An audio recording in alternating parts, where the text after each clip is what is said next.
에베소서 5장 16절에서 21절까지 우리 함께 봉독하시겠습니다. 세월을 아끼라 때가 악하니라. 그러므로 어리석은 자가 되지 말고 오직 주의 뜻이 무엇인가 이해하라. 술 취하지 말라. 이는 방탕한 것이니 오직 성령의 충만을 받으라. 시와 찬미와 신령한 노래들로 서로 화답하며 너희의 마음으로 주께 노래하며 찬송하며 범사에 우리 주 예수 그리스도의 이름으로 항상 아버지 하나님께 감사하며 그리스도를 경외함으로 피차 복종하라. 아멘. 우린 지난 시간에 우리 그리스도인들이 어리석은 자가 되지 않고 지혜 있는 자로 살기 위해서는 성령 충만함을 받아야 한다라는 그 성경의 권고가 어떤 뜻인지에 관해서 공부를 했습니다. 성령 충만이라는 것은 입에 거품이 나물고 쓰러지고 또 전기가 오른 것처럼 몸을 떨거나 병이나 고치고 안수나 하고 그런 것이 아니라 이제 예수 그리스도의 영인 성령께서 우리 안에 들어오셔서 예수 그리스도의 십자가의 삶 속으로 우리의 삶을 유니온 크라이스트 완전히 하나로 연합시키시는 그러한 것. 그렇게 성령께서 우리의 삶을 인도해 가실 때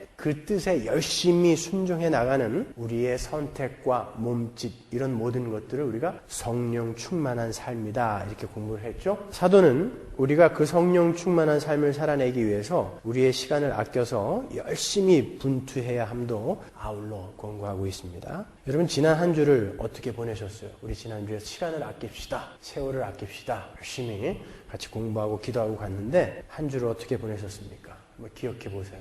시간을 아껴서 열심히 하나님의 자녀다운 삶을 경주하셨습니까? 아니면 여전히 기억도 나지 않는 나의 배만을 위한 분주한 삶을 사셨습니까? 우리는 지난주에 공부한 17절의 말씀처럼 우리의 모든 언행을 이게 정말 하나님의 뜻인가, 하나님의 뜻에 맞는 것인가 하고 매번 확인하며 조심스럽게 행해야 하는 그리스도인들입니다.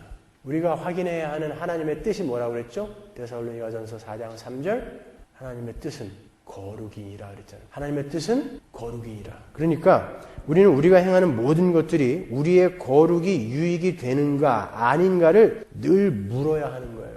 그게 아무리 착한 일이고 선한 일인 것처럼 세상에 의해 평가되는 일이라 할지라도 그것이 여러분의 거룩과 교회의 거룩에 도움이 되지 않는 것이라면 하지 말아야 하는 거예요.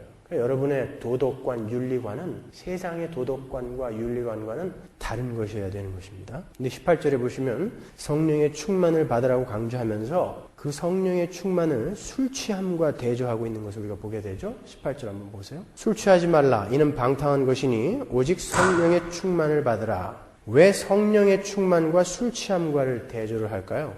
성경에서 금하고 있는 술 취함이라는 것은 단순히 술을 많이 마셔서 감당할 수 없는 상태를 이야기하는 게 아니에요. 누가복음 21장 34절 보세요.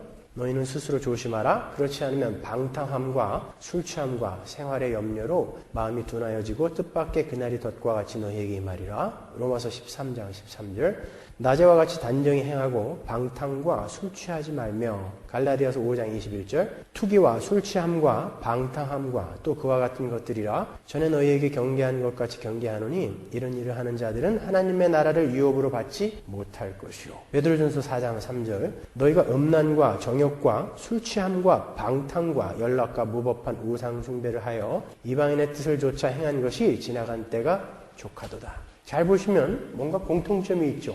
술 취함과 늘 함께 나오는 단어가 뭐예요? 방탕. 그죠? 오늘 본문에도 술 취하지 말라. 이는 방탕한 것이니 라고 기술되어 있죠. 이 방탕, 아소티아라는 말은 우리가 잘 아는 탕자의 비유에 나오는 말과 정확하게 동일한 단어예요. 누가복음 15장 13절 보세요. 그 후 며칠이 못 되어 둘째 아들이 재물을 다 모아가지고 먼 나라에 가 거기서 허랑방탕하여 그 재산을 허비하였더니 여기에 허랑방탕이라고 번역된 단어가 아소티아죠. 이 방탕이라는 말은 단순히 문란하고 지저분한 삶을 사는 것을 말하는 게 아니에요. 방탕이라는 말은 낭비하다, 허비하다라는 말이에요. 성경에 나오는 방탕은 대부분 그 뜻이에요. 이 아소티아에서 부정접도를 떼면은 절약하다라는 단어거든요. 그러니까 절약하다의 반대가 뭐예요?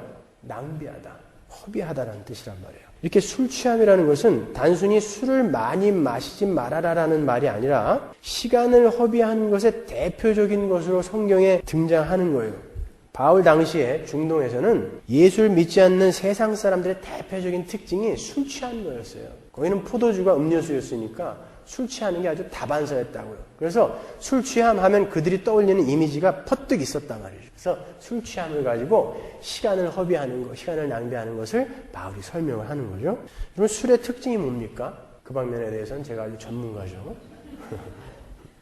술은 시간과 에너지를 낭비하게 만들어요. 그리고 술 취함은 규모 있고 단정한 삶을 무질서하고 혼돈된 상태로 헝클어버리죠. 여러분, 술은 의학적으로도 각성제가 아니에요. 술은 억제제예요. 우리의 중추신경을 알코올이 마비를 시킨다고요? 인간의 중추신경이라는 것은 자율과 지혜력, 이해력, 판별력, 판단력, 균형 이런 것을 관장하는 기관이란 말이죠. 알코올이 그 기관을 마비시키는 거예요. 사람들이 술을 마시면 왜 용감해지는지 아십니까? 판단력과 판별력 그리고 이해력을 상실해버리기 때문에 그러는 거예요. 그러니까 술에 취하면은 아무 데서나 누가 보던 말던 강아지처럼 소변을 볼 수 있는 거죠. 누가 뭐라 그러면 싸우는 거죠. 그때는 판별력을, 판단력을 잃어버리는 거예요. 평소에는 겁 많고 얌전하던 사람이 술의 힘을 빌어서 과격한 사람으로 변하는 것을 여러분 많이 보셨을 거예요. 예전에 제가 술을 즐겨 마실 때 친구들하고 그 강남의 어떤 호텔 옆에 이렇게 붙어있는 포장마차에 즐겨 갔어요. 거기는 연예인 매니저들하고 연예인들만 손님으로 받아요. 저는 뭐 그때 이미 연예인이 아니었지만 그 연예인 매니저들 중에 제 친구들이 많아요. 저희 집사람을 처음 만날 때도 늘 그런 아이들만 만나고 다녀가지고 저희 집사람도 많이 알아요. 거기서 아이들하고 이제 밤에 늦게까지 한잔하고 있는데 옆에서 어떤 배우가 술이 그냥 이만큼 취해가지고 말이죠. 그걸 제가 어떻게 이정재라고 이야기하겠어요? 술이 이만큼 취해가지고 계속 우리 상을 발로 막 차는 거예요. 그래서 왜 그러냐. 평소에 이제 잘 아는 사이였단 말이에요. 그 매니저들하고. 근데 장난으로 그런 것도 아니고 심각한 표정으로 괜히 막 발로 차는 거예요. 그래서 그 매니저 보고 빨리 데리고 가서 재워라 그랬단 말이죠. 근데 나갔는데 30분 있다가 아마 나가서 술이 취해가지고 뭐 여기저기 돌아다니다 왔나 봐요. 갑자기 포장마차 문을 누가 발로 확 부시면서 들어와가지고는 우리가 먹고 있던 그 게찌개를 우리한테 부어가지고 거기 있던 사람들이 전부 게찌개 세례를 받았죠. 근데 뭐 술 취한 사람 뭐 어떡하겠어요? 보내라 그랬는데 이 매니저 아이들이 굉장히 힘 있는 사람들이었어요. 그래갖고 그 매니저한테 내일 MBC 방송국 로비로 쟤 데리고 나와라 그랬어요. 무릎 꿇고 사과하라고. 근데 그 다음날 나왔대요. 나왔는데 그 전날 있었던 일을 하나도 기억을 못 하더라는 거죠. 오자마자 너무 반갑게 인사를 하더라는 거예요. 형님 왜 저를 부르셨어요? 술은 사람을 그렇게 완전히 다른 사람으로 바꿀 수 있는 힘이 있어요. 어떤 노래하는 선배는 늘 술을 마시면 평소에 그렇게 점잖다가 술이 거나하게 취하면 자기가 술 먹던 그 테이블에다가 오줌을 넣어요. 그 조용필이라고 제가 어떻게 이야기하겠습니까? 이거 다 지워주세요 나중에. 근데 문제는 그 사람이 거의 매일 술을 먹는다는 거죠. 그러니까 매일 저녁 어떤 집 탁자에다가 소변을 보고 있는 거예요. 그러니까 연예인들이 여러분 굉장히 멋있는 것 같고 무슨 환상 속에 있는 것 같죠? 다 그래요. 가까이서 보면. 그리고 어떤 여론조사에서 젊은 여자들이 순결을 잃는 가장 제1되는 원인을 술이라고 꼽았어요. 1위예요, 그게. 여러분이 보는 신문의 사건, 사고, 난에 있는 그 많은 사고들이 대부분 무엇으로 기인하던가요? 술만 마시지 않았으면 그 엄청난 범죄 행위에서 벗어날 수 있었던 사람들이 그 술 때문에 그렇게 평생을 망치는 경우를 여러분도 많이 보셨을 거예요. 이건 모두 허공에 날려버리는 시간들이죠. 그게 왜 일어난다고요? 그게 우리 중추신경을 마비시켜버리기 때문에 그러는 것이죠. 자기 스스로 자신을 조정할 능력을 상실하는 거예요. 여러분, 짐승과 우리가 다른 게 뭐죠? 짐승은 본능에 따라 살죠. 먹고 싶을 때 먹고 자고 싶을 때 자요. 생각을 하지 않는다고요. 싸고 싶을 때 싸고 교접을 하고 싶을 때 누가 보든 말든 아무 데서나 막 한다고요. 그걸 짐승이라고 그러죠. 우리 인간은요. 이성이 있어요. 판단력이 있어요. 이해력이 있기 때문에 절제하고 자제할 수 있고 인내할 수 있는 능력이 있는 거죠. 술이 바로 그걸 뺏어가는 거예요. 그러니까 그 중추신경이 마비된 상태의 인간은 짐승과 다를 바가 없는 거죠. 그러니까 그 순간은 짐승과 똑같이 본능에 따라 하고 싶은 대로 하는 거예요. 그러니까 그 시간은 여러분이 짐승의 시간으로 뺏겨버리는 거란 말이죠. 근데 중요한 건 여러분이 술을 마시지 않고도 이렇게 술 취한 사람들과 방불하게 여러분의 시간을 허랑방탕하게 낭비하고 사실 수 있다는 것을 잊으시면 안 되는 거예요. 여러분이 술은 마시지 않았지만 술을 마신 사람들이 그런 것처럼 시간을 엉뚱한 곳에 쓰게 되면, 그리고 자기의 본능을 쫓아서만 살게 되면, 여러분은 성경이 말하는 술 취한 사람과 조금도 다를 것이 없다라는 의미에서 성경은 그 모든 상실의 시간들을 가리켜서 술 취함, 방탕이라고 경고를 하는 거예요. 단지 술만 먹는 것이 나쁘다라는 것이 아니라 그것과 방불하게 여러분의 시간을 헛되이 써버린다면 그것은 술 취함과 조금도, 지금 제가 말씀드린 그런 말도 안 되는 짓을 해버리는 술 취한 사람들과 조금도 다를 바가 없는 것이다라는 것을 경고하는 거예요. 그래서 술 취함과 방탕과 성령 충만을 대조시키는 거란 말이죠. 성령 충만한 삶을 살지 않는 삶, 거룩을 경주하지 않는 삶, 그 삶은 전부 술이 중추신경을 마비시켜버린 술 취한 사람들이 사는 삶과 방불하다는 거예요. 죄인들은 전부 그 중추신경이 마비되어 있는 상태죠. 그래서 선이라는 걸 알지 못하는 거예요. 그렇다면 그와 대조되고 있는 성령 충만의 삶은 어떤 삶이겠어요? 정신을 똑바로 차리고 시간을 아껴서 하나님의 자녀다운 삶을 사는 것이 바로 성령 충만이죠. 술이 중추신경 억제제라면 성령은 중추신경 각성제인 거예요. 깨우는 거죠. 더 말똥말똥하게 깨우는 거예요. 그래서 제가 제발 멍하니 살지 말라는 거예요. 우리 청년들한테 늘 이야기하는 게 멍하니 살지 말라는 거예요. 집에서 멍하니 비디오나 보고 있지 말라는 거예요.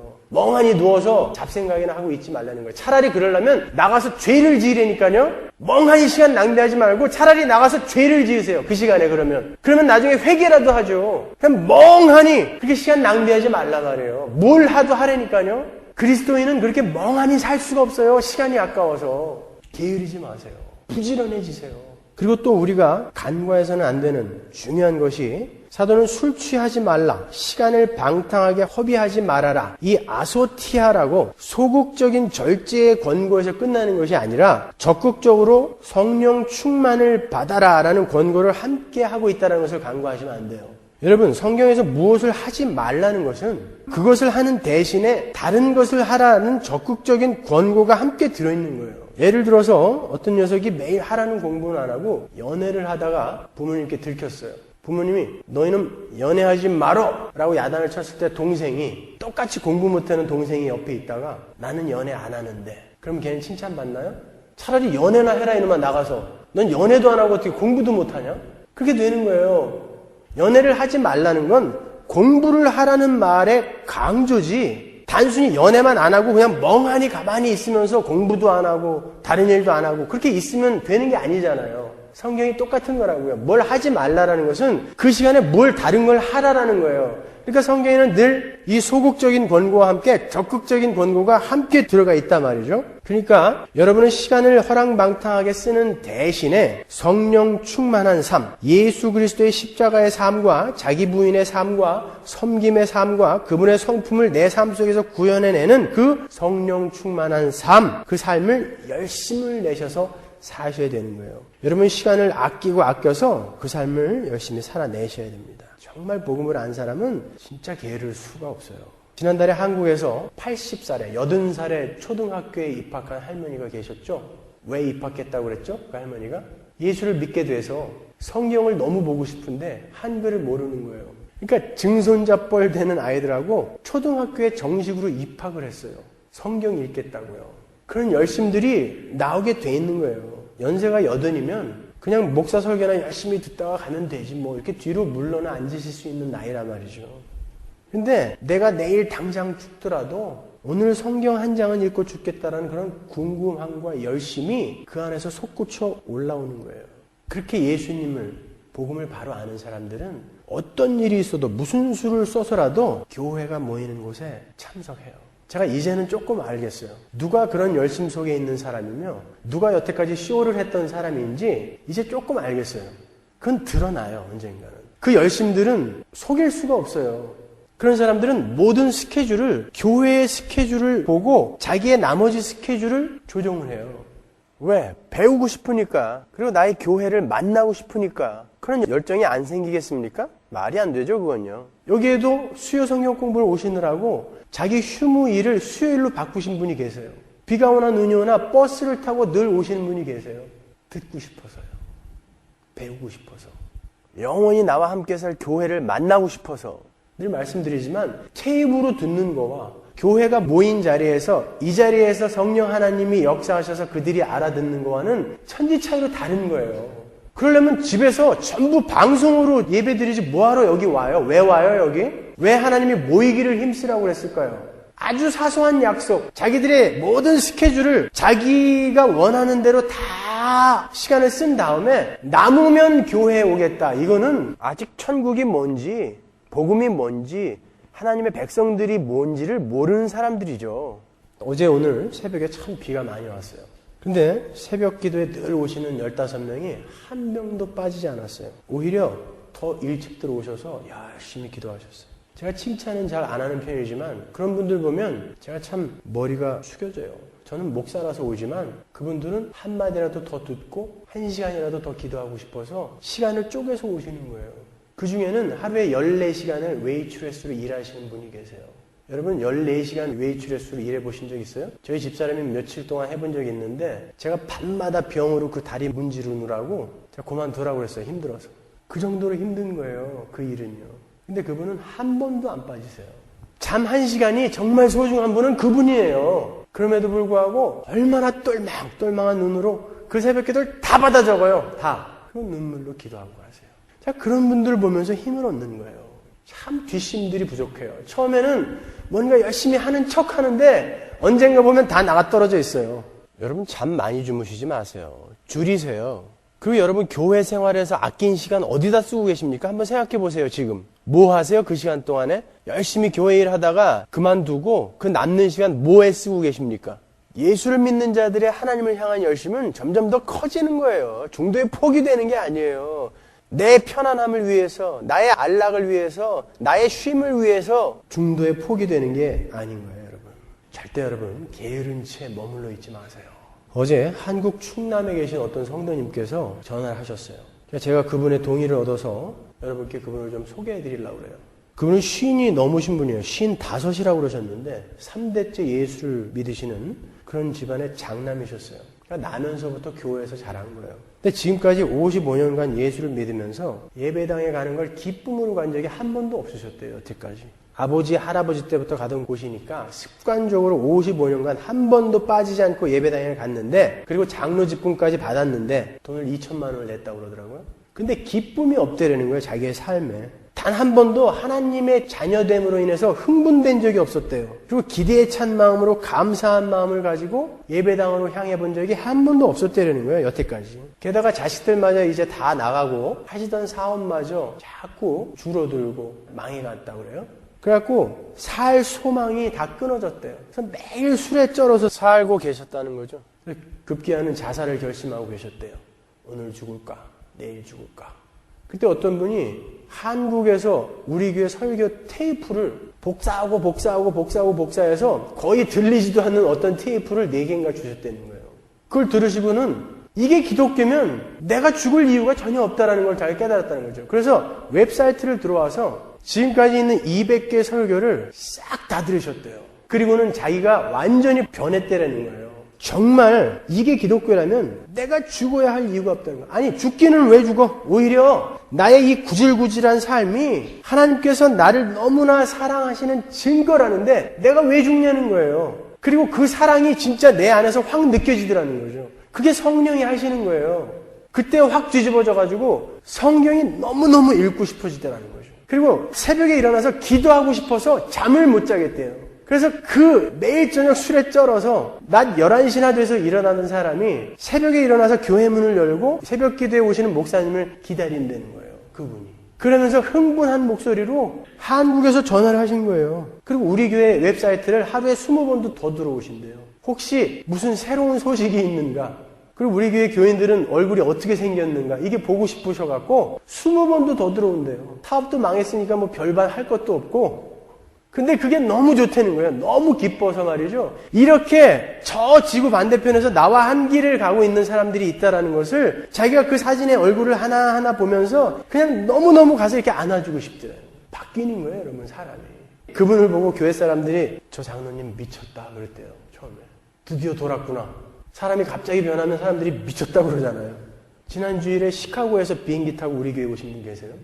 그분도 마찬가지예요. 오래 예수를 믿던 분이셨는데 너무너무 힘들어갖고 이게 진짜 예수 믿는 게 맞나? 나는 예수 믿는 사람인가? 너무 흔들렸다는 거죠. 근데 누군가 죽음, 그리고 작은 죽음들인가? 그 테이블 주더래요. 그거를 딱 듣자마자 우리의 신앙이라는 게 이 땅에서 자꾸 그 작은 죽음들을 경험하면서 또 다른 부활을 경험하는 거구나. 그리고 급기야는 완전히 죽고 새로운 부활을 하는 것이구나. 이걸 딱 하나님께서 깨닫게 해주시자마자 자기가 비행기 타고 일로 온 거예요. 우리 교회 교인들 얼굴 보러요. 시카고에서. 그리고는 테이프 200개 다 갖고 갔어요. 알고 싶은 열망이 생기는 거예요. 열심이 생기는 거예요. 바뀌어요, 사람이요. 확 달라진다고요. 그렇기 때문에 오순절날 성령 강림이 있었을 때 사람들이 그 사람들 보면서 저 사람들 술 취했나 보다 그런 거예요. 저 사람들 미쳤나 보다 그런 거예요. 바뀌니까요, 사람이요. 사도행전 2장 12절 보세요. 다 놀라며 의혹하여 서로 가로되 이 어찐 일이냐 하며 또 어떤 이들은 조롱하여 가로되 저희가 새술이 취하였다 하더라. 베드로가 11사도와 같이 서서 소리를 높여 가로되 유대인들과 예루살렘에 사는 모든 사람들아 이 일을 너희로 알게 할 것이니 내 말에 귀를 기울이라. 때가 제3시니 너희 생각과 같이 이 사람들이 취한 것이 아니라. 이렇게 바울이 성령 충만과 술 취함을 대조해서 기록하고 있는 것은 술 취함과 성령 충만이 완전히 다른 상위점을 갖고 있기도 하지만 이렇게 유사점이 있기 때문에 그러는 거예요. 어떤 것이 유사점이겠어요, 여러분? 술에 취한 사람과 성령 충만한 사람의 첫 번째 유사점은 이렇게 평소에 그 사람과 완전히 다른 모습으로 나타내지게 된다는 거예요. 술 취한 사람도 평소에 그 사람과 완전히 다른 사람이 되죠. 성령 충만한 사람은요. 성령에 취한 사람은 마찬가지예요. 술은 술에게 내가 끌려가지만 성령에 취한 사람은 성령에 내가 끌려가는 거예요. 마치 베드로가 이제는 너를 머리에 띠띠우고 네가 원치 않는 곳으로 누군가가 너를 끌고 갈 것이다. 이게 그리스도인이거든요. 이게 유사점이란 말이에요. 두 번째 유사점은 술에 취한 것과 성령에 취하는 것은 중독성이 있다라는 것이죠. 왜 술을 자꾸 먹죠? 이 술이 자꾸 들어가다 보면요. 나중에는 술을 먹지 않으면 금단 현상이 일어난다고요. 중독되는 거예요. 성령 충만도 마찬가지예요. 그 술을 마시는 사람들이 술을 마셨을 때 그 기분을 뇌 속에, 기억 속에 저장을 하고 있다고요. 맨정신으로 이 세상을 살아가기가 얼마나 힘들어요. 그렇게 힘이 들 때 그 기억을 떠올리는 거예요. 많은 걸 잊게 해주고 또 용기가 나게 해주고 사람을 호탕하게 만들어주고 그러잖아요. 저희 아버님도 옛날에 술을 드시고 들어오면 항상 10만 원짜리 용돈을 우리에게 주시고 다음날 걷어가셨는데 그렇게 되지 않습니까? 성령 충만도 마찬가지예요. 여러분 성령이 충만하게 되면 그걸 맛보게 되면 이게 너무 좋아서 또다시 글로 들어가고 싶어요. 그리고 이게 너무 좋아서 술 취하는 거하고는 비교도 안 되죠. 제가 얼마나 많은 밤을 술이 취해봤겠어요. 근데 왜 요즘 그런 것을 전혀 생각지 않는 줄 아십니까? 이 성령에 취하는 게 얼마나 좋은지 이거는 비교도 할 수가 없어요. 마약이 술 취하는 거에 1000배의 쾌락을 준다고 그러죠. 그것과는 비교할 수도 없어요. 근데 이 왼수들이 이걸 맛을 안 보니까 말이죠. 중독은커녕 단 한 번도 40년, 50년 교회를 다니면서도 단 한 번도 그 맛에 취해본 사람이 별로 없는 거예요. 예배당 안에. 그러니까 교회 와도 기쁘지가 않아. 예배당 오는 게 무슨 무거운 짐이에요. 안 가면 찍힐 것 같으니까. 와주는 거죠. 안 와도 돼요, 여러분. 괜찮아요. 푹 쉬세요, 집에서. 제발 그 기쁨을 맛보세요. 그 성령 충만이 어떤 것인지 여러분이 직접 맛을 보셔야 되는 거예요. 그렇다고 여러분들에게 제가 억지로 연극을 하라고 강요하는 게 아닙니다. 진짜 성령 충만한 삶과 가짜와 어떻게 구별할 수 있는지 아십니까? 여러분이 만일 어떤 종교 행위를 하고 나서 허탈감이나 지침이나 고단함 속에 빠지는 경우가 있을 거예요. 그게 교회에서 하는 봉사건, 여러분이 교회에서 예배를 드렸건, 성경 공부를 했건, 고단하고 피곤하고 지치는 사람들 있죠? 그건 다 가짜예요. 그거는 술 취하는 거예요. 술 취하면 어떻게 된다고 그랬어요? 시간을 낭비하고 에너지가 빠진다고 그랬죠. 그래서 술 취한 사람은 다음날 맥을 못 추는 거예요. 뭐 한 게 별로 없어도 그 다음날 맥을 못 추는 거예요. 왜 이게 대조되어 있는지 아세요? 성령 충만은 그 반대의 결과를 초래한다고요. 오히려 무언가를 하고 나면 더 힘이 나요. 그래서 조지 휘필드나 스펄전 같은 분들, 로이드 존스 목사님 같은 분들은 왜 일주일에 주일이 한 번인가 이거를 불평했대요. 나는 매일 설교하고 싶다. 그래서 매일 했잖아요, 진짜. 조지 휘필드 목사님은 죽는 날까지 설교하다 가셨어요. 등불 들고. 몸은 힘들어도 힘이 나는 거예요. 이 안에서 막 설교하고 싶고 뭔가 이 얘기 해드리고 싶고 개뿔도 못 알아듣는데 그래도 자꾸 외치고 싶고 그런 날은 진짜 앞에서 누가 기도 오래 하면 저 집사님 왜 이렇게 기도를 오래 하나 좀 빨리 설교해야 되는데 그럴 정도로 힘이 나는 거예요. 여러분이 교회 일을 한다고 해놓고 거기에서 여러분의 힘이 빠진다던가 이게 너무 힘들다 그러면 여러분은 지금 가짜로 하고 있는 거예요. 그건 술 취함이나 똑같은 거예요. 기쁠 때 하세요. 아무것도 하지 마세요. 지난주에 아이들이 콘서트 준비하는 게 너무 힘들어요. 그래서 그럼 하지 말아라 그랬어요. 제가 이런 지하에 너희들 빠져라. 그럼요. 왜 해요 그걸. 힘든 거 여러분이 제가 하자고 그랬다고 하지 마세요. 저 혼자도 얼마든지 할 수 있어요. 저희 집사람하고 저하고 둘만 할 때는 둘이서 포스터 10,000장씩 붙이고 다녔어요. 얼마든지 할 수 있어요. 하기 싫은 사람 하지 마시라니까요. 자기에게도 손해고 교회에게도 손해예요. 왜? 그런 사람들은 꼭 그런 일을 하고 난 다음에 니들 내가 얼마나 고생했는 줄 알아? 내가 얼마나 힘든 줄 알아? 이걸 꼭 드러낸다니까요. 그러니까 다른 사람들이 오히려 주눅이 들어요. 그것 때문에. 그건 교회 일을 하는 거 아니에요. 여러분이 수고하셨으면 하나님 앞에 하나님 나 잘했죠? 하고 마세요. 누구한테 알아달라고 그러지 마시란 말이에요. 그러면 어떻게 술 취하지 않는 삶, 방탕하지 않은 삶을 살 수 있는가? 여러분 왜 사람들이 술에 취하죠? 행복해지고 싶어서 그래요. 기뻐지고 싶어서 그렇습니다. 그 말은 상대적으로 그렇게 술에 습관적으로 취하는 사람들은 맨정신으로는 전혀 행복하지 않다라는 반증이에요. 맨정신으로는 전혀 기쁘지 않다라는 반증이에요. 당연하죠. 어떻게 하나님을 알지 못하고 스스로 사람이 사람을 행복하게 만들 수 있겠어요?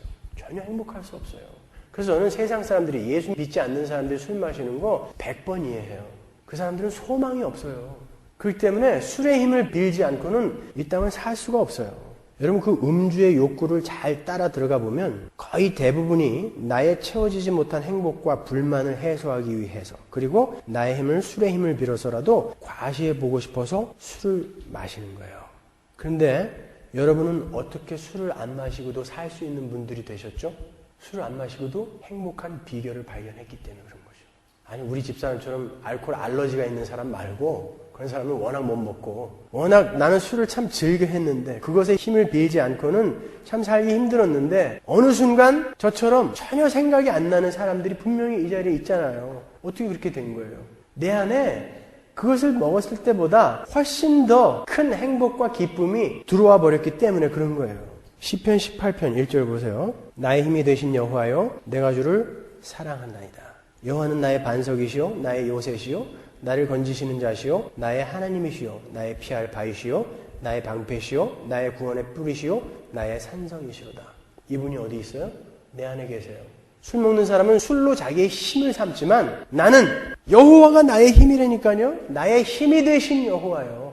내 힘이 여호와예요. 그러니까 술을 먹고 나를 과시 안 해도 돼요. 이제 하나님을 만난 사람은 출애굽기 15장 2절 보시면 여호와는 나의 힘이요 노래시며 나의 구원이시로다. 여호와는 나의 뭐요? 여호와가 나의 힘. 우리는 그걸 알기 때문에 어줍지 않게 술이나 마셔서 나의 약함을 가리지 않아도 되는 거예요. 그 강력이신 하나님께서 내 안에 계시다는 것을 알기 때문에 그리고 우리 안에는 이미 온전한 기쁨이 들어와 있기 때문에 술에 취하지 않을 수 있는 거죠. 시편 5편 11절 보세요. 오직 주에게 피하는 자는 다 기뻐하며 주의 보호로 인하여 영영이 기뻐 외치며 주의 이름을 사랑하는 자들은 주를 즐거워하리이다.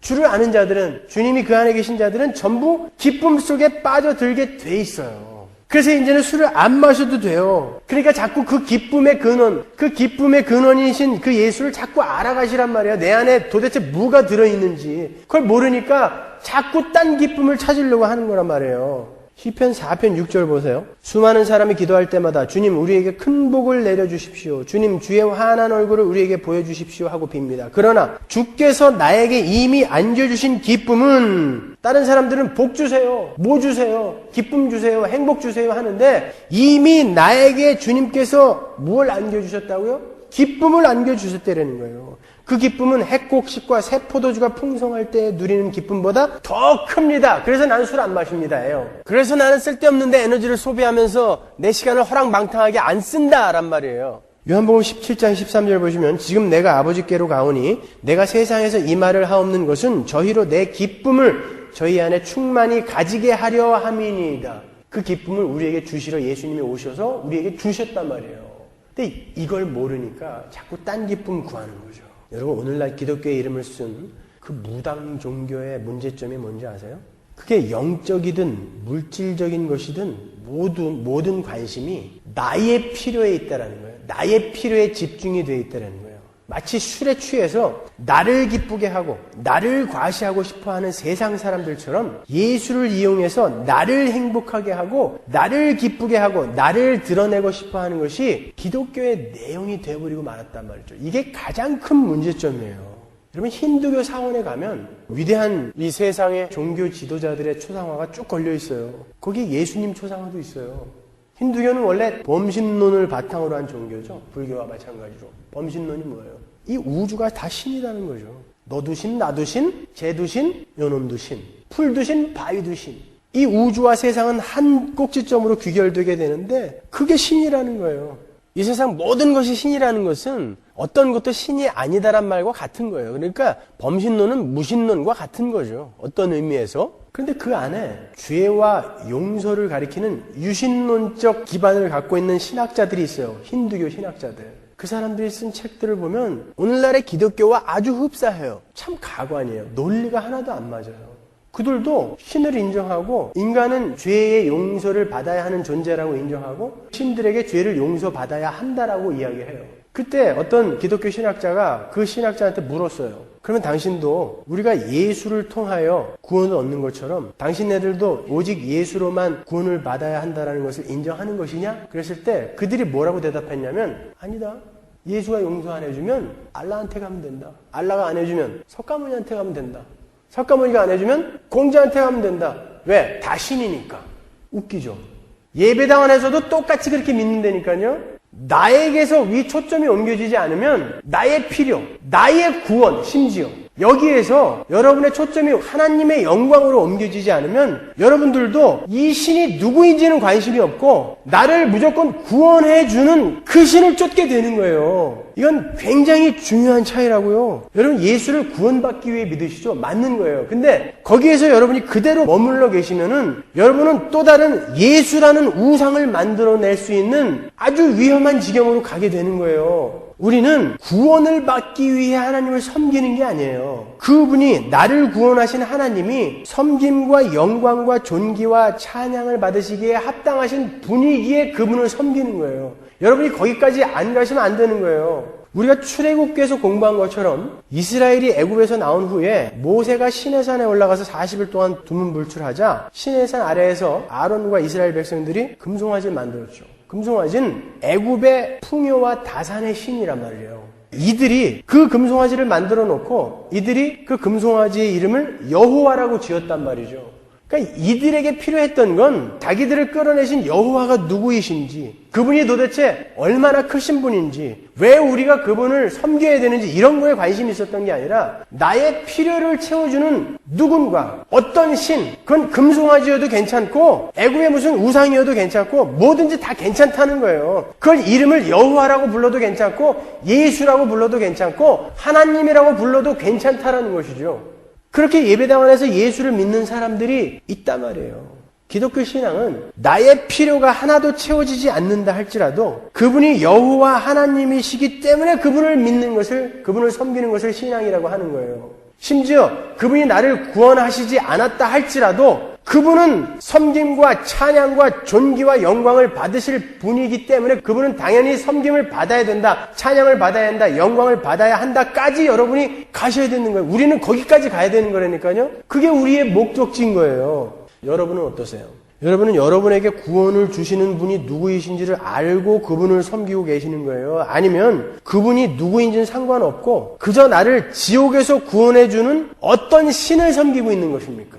왜 이 구분이 중요하냐 하면 나중에 가면 이 둘의 목적지가 완전히 갈라지기 때문에 그래요.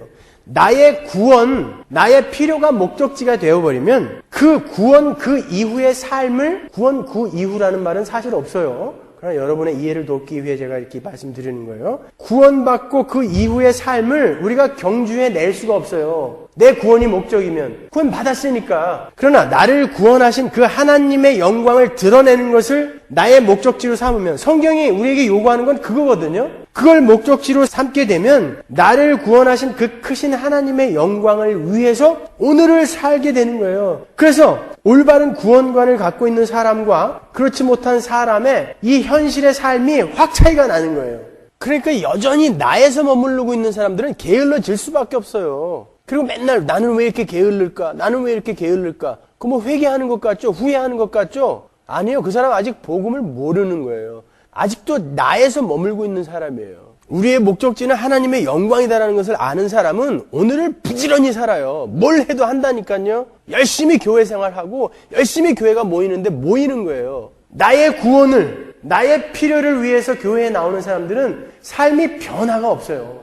그러나 하나님의 영광을 목적지로 삼고 있는 사람은 하루하루 자기를 쳐나간다고요. 왜? 하나님의 영광을 내 삶 속에서 드러내는 것이 나의 목적이니까. 그러니까 술 취하는 사람이 자기 자신을 위해서 모든 것을 동원하는 반면에 성령 충만한 사람이 하나님의 영광을 자기의 삶 속에서 드러내려 열심을 내는 것처럼 신앙은 나에서 하나님으로 나의 눈과 관심을 돌리는 거예요. 이렇게 하나님의 영광에 초점을 두어야 하는 신앙이 나의 필요, 나의 구원, 이러한 감각적이며 제한된 한계 속의 신앙으로 변질된 것은 여러 가지 근본적인 이유가 있어요. 그러나 가장 악영향을 미친 것이 바로 르네상스예요. 기독교 역사 중에 1500년간은 오히려 지나치게 하나님 중심의 신앙이었어요. 지나친 신본주의. 그래서 인간이 비하되고 맹신이 판을 치게 되고 성직자들이 마치 고위관리처럼 대접이 되었던 시기였어요. 근데 종교개혁이 일어나고 르네상스가 오면서 문예부흥이 유럽을 강타하면서 지나친 신본주의가 무너져 버렸어요. 그리고 이성이 강조되면서 성경의 계시까지도 이제 인간의 이 이성의 심판대 위에 올라서서 그들의 판결을 받고 난 이후에야 계시로서의 가치를 인정받기 시작했다고요. 나의 이성으로 이제 이해가 안 가는 것은 인간들이 성경 말씀이라 할지라도 전설이나 신화나 설화 취급을 하게 되는 그러한 인본주의까지 가게 된 거예요. 그렇게 기독교는 아주 급격하게 인간 중심적인 종교로 변질되기 시작한 거죠. 그 인본주의가 물질주의를 낳으면서 기독교는 급속도로 인간 중심적이며 물질주의적인 종교로 전락을 해버린 거예요. 그러니까 예배당에 와서도 하나님의 영광을 추구하기보다는 나의 유익과 나의 구원, 그리고 나에게 쏟아져야만 하는 은혜, 전부 이 나에게 오는 어떤 것만을 추구하게 되어버렸단 말이에요. 예수님을 말하고 하나님을 부르며 믿음과 은혜를 이야기하는데 그 이야기의 중심은 항상 나예요. 나의 가족, 내가 속한 공동체. 여러분 엄밀히 말해서 그건 기독교가 아니에요. 오히려 성경은 그걸 죄라고 부르지 않습니까? 우리가 예배당에 와서 감동을 받을 수 있어요. 은혜를 받았다고 눈물을 흘릴 수 있습니다. 그러나 여러분이 감동한 그분이 여호와 하나님이라는 증거는 없는 거예요. 그 어떤 종교에도 종교적인 엑스터시나 종교적인 감동은 다 있어요. 불교에도 있고 힌두교에도 있고 이슬람교에도 있어요. 우리가 신앙생활을 한다고 하면서 이렇게 나의 필요에 초점을 두게 되면 우리는 하나님이라고 이름 붙여진 우상을 만들어낼 수 있다 말이에요. 그렇게 예배당에서 보이지 않는 하나님의 영광이 아닌 보이는 나의 필요를 구하는 사람들은 뭔가 감각적이며 눈에 보이는 증거들을 구하게 돼요. 왜냐하면 그들은 눈에 보이지 않는 하나님의 영광을 알지도 못할 뿐더러 그렇기 때문에 그것을 추구할 수도 없어요. 그렇기 때문에 눈에 보이는 어떤 것들을 자꾸 찾아요. 그리고 자꾸 요구하게 된단 말이에요. 그들이 어디서 제일 안심하는지 아세요? 큰 거. 그리고 다수가 공통적으로 인정하는 그런 감동적인 거. 그리고 은사를 강조한다든가 선교를 강조한다든가 해서 다른 이들은 쉽게 경험할 수 없는 것들을 우리는 할 수 있다라는 자부심을 자꾸 느끼고 싶어 한단 말이죠. 나의 필요가 주 관심인 사람들은 그래야 비로소 안심이 돼요. 내가 눈에 보이는 뭔가를 해야 자꾸 하나님 앞에 떳떳함을 느끼기 때문에 그런 거예요. 그래서 그렇게 나의 필요를 구하는 교인들이 대다수를 차지하게 되면서 교회라고 간판을 붙인 곳에서 그들의 필요를 채워주기 시작했죠. 왜냐하면 그 종교를 통해 먹고 살아야 하는 사람들이 이제 너무 많이 늘어나 버렸고 그들을 수용하기 위해 너무나 많은 종교기관이 생겼고 그것들을 유지하기 위해서는 헌금이 필요하거든요. 그래서 그들을 붙들어 놓기 위해선 그들의 필요와 요구를 자꾸 채워줘야 된단 말이에요.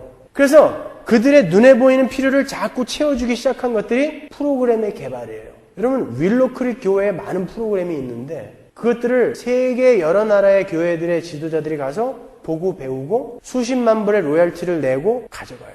한국의 대형 교회에서도 윌로크릭 교회에다가 수십만 불을 지불하고 그 프로그램들을 갖고 갔어요.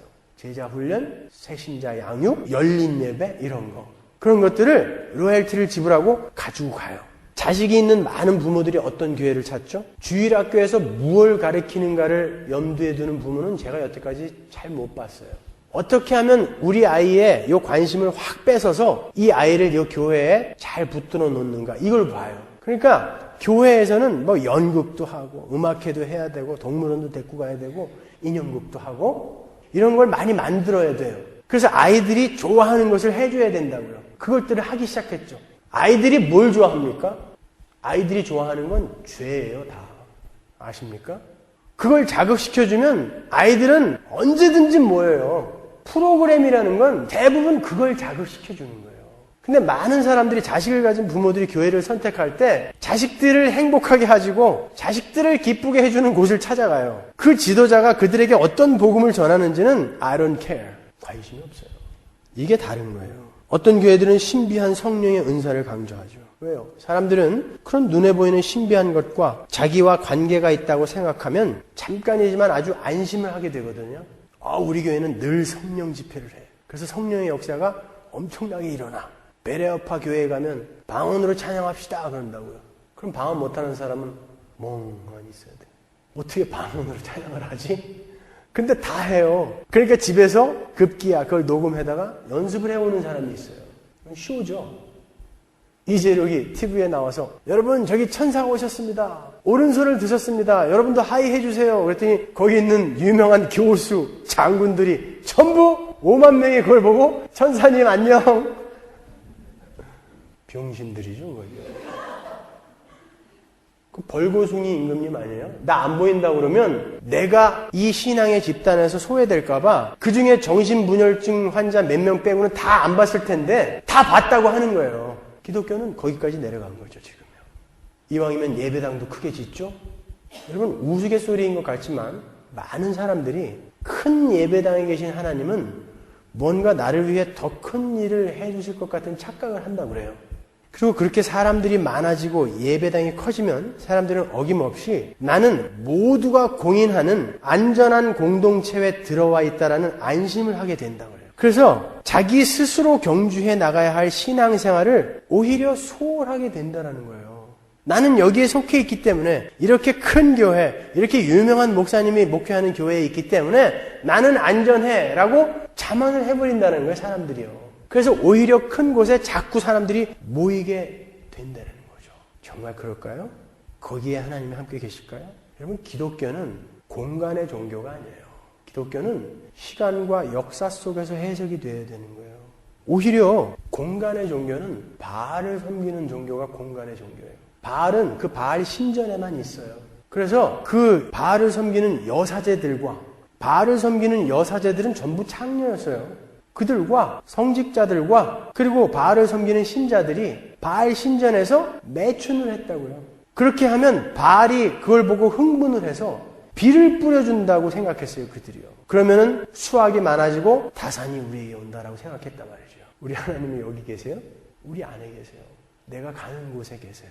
열왕기상 8장 27절 보세요. 하나님이 참으로 땅에 거하시리이까 하늘과 하늘들의 하늘이라도 주를 용납지 못하겠거든 하물며 내가 건축한 이 전이오리이까.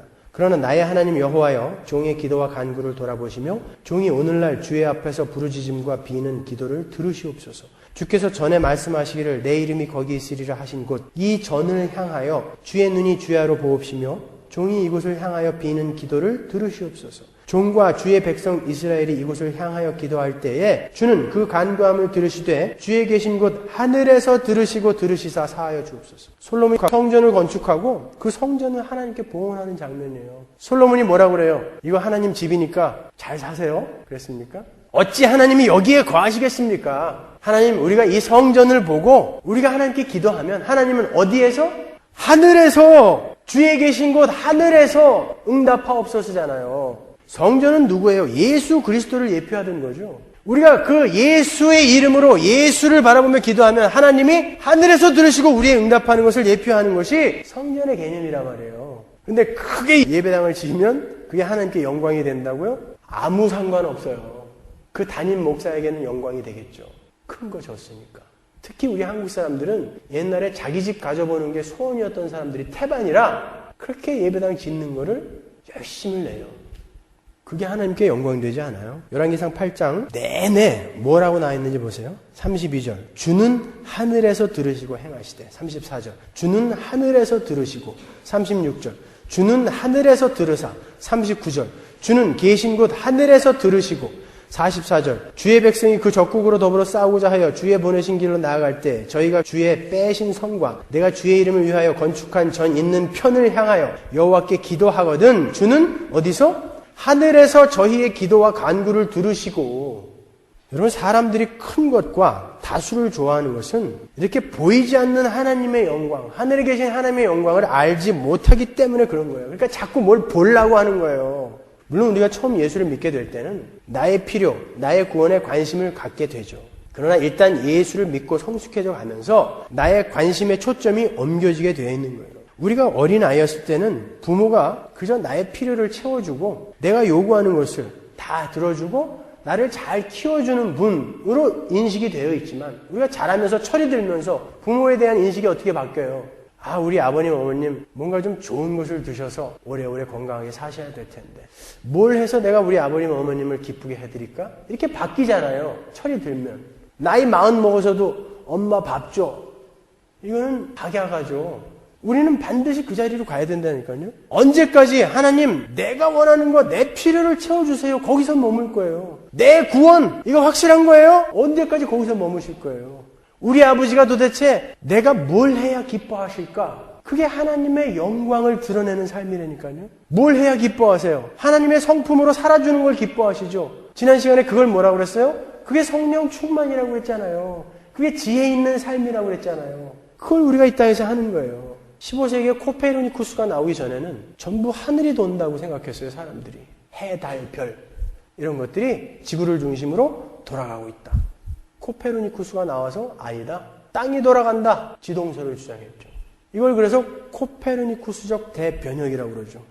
여태까지는 우리가 중심인 줄 알았는데 아니에요. 엄청난 큰 무언가가 있고 우리가 그 주변을 돌고 있다는 것을 아는 거죠.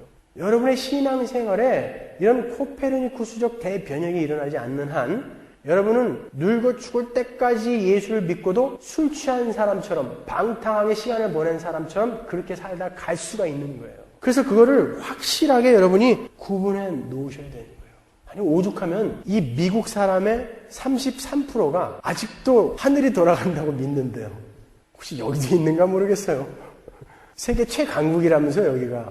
근데 미국 사람 중에 33%가 대졸자 중에서도 아직도 하늘이 돌아간다라고 믿는 사람들이 있대요. 그건 인간의 죄성에서 나온 걸걸요? 내가 중심이라는 걸 이걸 놓고 싶어 하지 않는 거예요, 인간들은요. 오죽하면 아직도 천동설을 믿는데요. 3.3%인 줄 알고 열심히 봤더니 33%더라고요.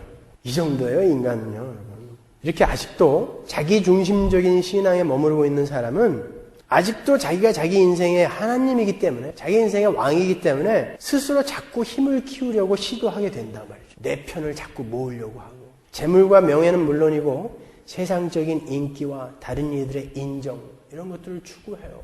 여러분은 아닌 것 같죠? 여러분이 신앙이 좋다, 믿음이 깊다, 믿음이 뜨겁다 이렇게 인정하는 사람들을 빨리 한 사람만 떠올려 보세요. 아, 저 사람은 진짜 신앙이 좋아. 아, 믿음이 아주 뜨거워. 대부분 저를 떠올리시겠지만 저 말고 주변에 딴 사람 한번 떠올려 보세요. 누굴 떠올리셨어요? 열심히 교회를 많이 하는 사람, 눈에 띄게 성경을 많이 아는 사람, 예배 드릴 때 잘 우는 사람, 금식기도 자주 하는 사람, 이런 사람들을 여러분은 신앙이 좋다 이렇게 이야기하지 않습니까? 우리는 전부 이렇게 눈에 보이는 무엇인가로 사람들을 판단해요. 아직 멀었다는 거예요, 이건요. 믿음은 크고 작은 차이가 없어요. 믿음은 하나예요. 온전한 것이 한 번에 여러분 안에 쑥 들어오는 거예요. 여러분이 일단 예수를 믿으면 누가 믿음이 좋고 믿음이 나쁘고 이런 차이가 없어요. 단지 그 믿음이 어떤 것인지를 열심히 상고하고 묵상하고 하면서 그걸 많이 까본 사람이 그걸 많이 누리는 것뿐이에요. 믿음은 예수 안에 들어있는 거예요. 예수의 믿음을 우리가 받은 거지 우리가 개뿔이나 믿음이 어디 있어요. 생각해 보세요. 제가 자꾸 개뿔 그러니까 백 집사님이 목사님 개뿔 보셨어요? 그래도 개뿔의 원래 어원은 쥐불이에요. 쥐불. 개에 난 뿔이 아니라 쥐불. 거기서 불이라는 건 음낭을 이야기하는 거예요. 쥐의 음낭은 살 속에 들어있거든요. 안 보여요. 근데 어떤 놈이 나는 쥐불을 봤다. 쥐불은 이렇게 생겼어. 이러고 돌아다니니까 선조 중에 어떤 분이 쥐불도 모르는 놈이 거기서 나온 거예요. 그래서 그게 경음화돼서 쥐뿔이 된 거고 그것이 우리 주변에 있는 흔한 동물인 개가 그 안에 들어가서 개뿔이 된 거지 절대 속어가 아니에요, 여러분. 우리 목사님은 저런 속어를 쓸까? 그렇게 생각하지 마세요. 어떻게 신앙이 개뿔도 없어요? 예수 믿는 게 뭐예요, 도대체? 이런 믿음은 예수 안에 들어있는 거예요. 그리고 그 예수께서 우리 안에 들어와 계세요. 그래서 우리의 믿음은 모두 같은 크기의 믿음이에요. 그걸 얼마만큼 내 삶 속에서 누리는가가 바로 신앙생활을 통해 우리가 추구해 나가는 거예요. 우리에게 이미 주어진 그 온전한 믿음을 자꾸 꺼내보면서 나에게 이런 것이 주어졌구나 하고 감격하면서 그 믿음을 통해 구원을 주신 하나님의 영광을 자꾸 드러내는 삶, 그것을 그리스도인의 삶이라고 하는 거예요. 그렇게 하나님을 알고 하나님 앞에 항복해 들어가면서 그 하나님의 영광을 드러내는 사람을 우리는 신앙이 좋다 이렇게 이야기하는 거예요. 많은 사람들이 생각하기를 하나님의 영광을 드러내는 것을 내가 잘 되고 내가 부자가 되고 내가 명예가 높은 사람이 되는 거 그리고 내가 좋은 대학에 들어가는 거를 하나님께 영광이 된다라고 착각을 하고 있어요. 우리의 삶 속에서 그 하나님의 영광이 드러나는 삶을 살기 위해서는 내가 드러남으로 하나님의 영광이 드러나게 되는 것이 아니라 오히려 내가 자꾸 깨져야 하나님의 영광이 드러나게 돼요. 내 안에 지금 하나님의 영광이 들어와 있다고요. 하나님의 영광이 뭐예요? 하나님의 영광을 이 세상에서 가장 잘 나타내고 가신 분이 누구죠? 예수 그리스도. 그분이 지금 내 안에 계세요. 내가 지금 그 보석 같은 하나님의 영광을 이미 다 갖고 있어요, 이 안에. 이걸 밖으로 드러내려면 어떻게 해야 되죠? 내가 찢어져야죠. 그래 이게 보일 거 아니에요. 고린도후서 4장 6절 보세요. 어두운 데서 빛이 비치리라 하시던 그 하나님께서 예수 그리스도의 얼굴에 있는 하나님의 영광을 아는 빛을 우리 마음에 비추셨으니 우리가 이 보배를 질그릇에 가졌으니 우리는 뭐? 질그릇. 우리 안에 뭐가 들었어요? 하나님의 영광. 그러면 그 영광이 드러나기 위해서는 내가 깨져야 되는 거예요. 그 질그릇에 금도금 하는 게 아니라 내가 자꾸 깨져야 되는 거라니까요. 이게 다른 거예요. 내가 깨진다는 게 뭐죠? 어떻게 저 사람은 저 어려운 상황 속에서도 저렇게 기뻐할 수 있을까? 내 안에 있는 하나님의 영광, 그 기쁨이, 하나님의 속성인 기쁨이 나오는 거예요. 어떻게 저 사람은 저렇게 속고 나서도 그 사람을 용서하지? 내 안에 있는 하나님의 영광, 용서가 내가 깨짐으로 말미암아 나오게 되는 거예요. 이걸 신앙생활이라고 그러는 거예요. 그게 우리 신앙생활의 목적지예요. 그걸 뭐라고 그래요? 거룩이라고 하잖아요. 그걸 뭐라고 그래요? 십자가라고 하죠. 그걸 뭐라고 합니까? 자기 부인이라고 하죠. 그걸 다른 말로 성령 충만이라고 하잖아요. 다 한 얘기 하고 있는 거예요. 많은 사람들이 오해하는 게 십자가는 우리의 구원의 도구요 방법으로만 생각하고 있어요. 그렇지 않아요. 십자가라는 건 우리 구원의 방법이요 도구요 수단일 뿐만 아니라 십자가로 말미암아 구원받은 우리 안에 채워져야 할 내용이에요.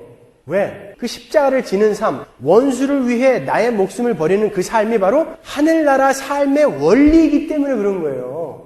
그래서 우리가 십자가로 구원을 받았잖아요. 우리 안에 바로 그 십자가가 내용으로 또 채워져야 되는 거란 말이죠. 왜? 그 십자가가 바로 하나님의 성품이요. 그 십자가가 바로 하나님의 영광이란 말이에요. 그러니까 눈에 보이는 걸 추구하고 나의 구원만을 추구하고 이런 사람들은 감히 그 영광을 생각지도 못하는 거죠. 완전히 다른 곳으로 가는 거예요. 그건 기독교가 아닌 거예요, 여러분.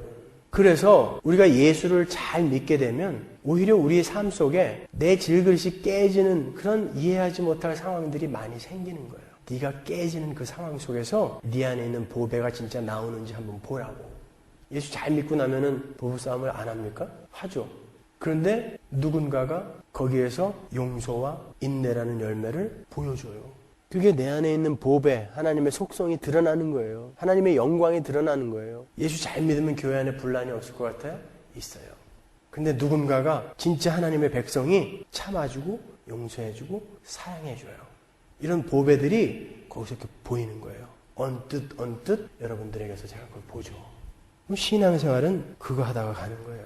그 영광이 예수님 안에 있다니까. 그 예수님을 자세히 설명해 놓은 게 뭐예요? 성경책 아닙니까? 요한복음 5장 39절. 이 성경이 곧 누구에 대해 증거하는 것이로다? 내게 대하여 증거하는 것이로다. 이 성경은 뭐에 대해서 기록되어 있다는 거예요, 지금? 예수에 대해서만 기록되어 있다는 거예요. 그러니까 성경을 열심히 배우시는 거예요. 열심히 공부하시는 거예요. 그 예수가 어떻게 살다 가셨는지. 그게 하나님의 영광이거든요. 하나님의 속성이거든요. 예수님의 속성이거든요. 그거를 열심히 공부해서 이거였구나. 이게 나에게 있구나. 이걸 내가 깨지는 삶 속에서, 이 질그릇이 깨지는 삶 속에서 내가 세상 사람들에게 보여야 되는구나. 그걸 배우는 거죠. 기독교는 이렇게 나에게서 초점을 옮겨서 하나님의 영광으로 눈을 돌리는 거예요. 그래서 우리는 하나님의 영광을 계시하고 가신 예수님을 설명하고 있는 성경을 열심히 공부해야 하는 것이고, 우리의 모든 시간은 그리로 쏟아 부어줘야 하는 거예요. 술 취하지 마십시오. 시간을 아끼세요. 여러분의 배만을 위해 시간을 헛되게 쓰지 마세요. 그리고 성령 충만을 받으십시오. 성령 충만은 성경을 통해서, 그리고 성령의 도우심을 받아서 우리에게 주어질 수 있는 것입니다. 그러면 우리는 이러한 위대한 고백을 할 수 있는 자가 되는 거죠. 하박국 3장 17절. 비록 무화과 나무가 무성치 못하며 포도나무에 열매가 없으며 감람나무에 소출이 없으며 밭에 식물이 없으며 우리의 양이 없으며 외양간에 소가 없을지라도, 이 상황에 처해져 있는 사람 지금 있죠. 내가 원하는 필요가 지금 하나도 안 채워져서 너무너무 괴롭고 고통스러운 분들 지금 계시죠. 그 상황 속에서 하나님은 여러분에게서 어떤 고백을 받아내고 싶어 하시는가? 18절. 나는 여호와를 인하여 즐거워하며 나의 구원의 하나님을 인하여 기뻐하리로다.